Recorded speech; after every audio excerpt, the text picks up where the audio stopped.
Are heating up an old debate this morning. The United Nations says climate change is real and man-made.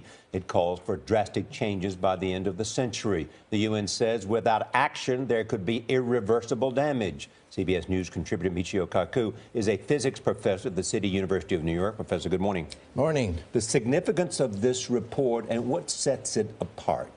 First of all, it's based on the largest analysis of data. 30,000 studies were analyzed. And as you mentioned, for the first time in clear words, it says there's a point of no return, a point beyond which damage would be irreversible and irreparable. And that is by the end of the century, unless we take measures now, by the end of the century, we have to zero out, not reduce, but eliminate our dependence on oil and coal burning. What's the significance of man-made? Well, if it's a natural cycle, we throw our hands up in the air and say, what can we do? It's Mother Nature's revenge. However, if it's man-made, it means we can do something about it. We can eliminate the causes of it.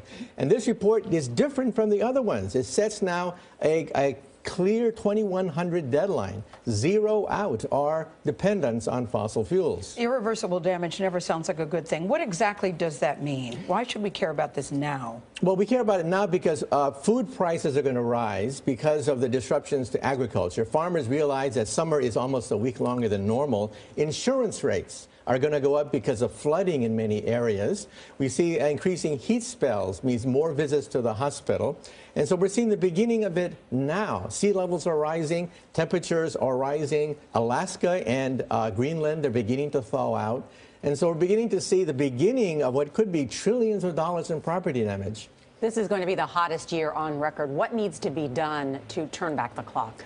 Well, the simplest thing to do is to increase efficiency, increasing efficiency of car engines, mandate laws to make our society more efficient. Because of carbon emissions. Because of carbon emissions. But in the long term, it does mean we have to seriously think about solar, about hydrogen, about alternative sources of energy to reduce our dependence. And by the way, there's also some good news here. The Pew Research Center has stated that for the first time in history now, the American people believe that global warming is real and not a conspiracy of some sort. That's new. Thank you. Good to end on a good note, positive note. Thank you, Michio Kaku.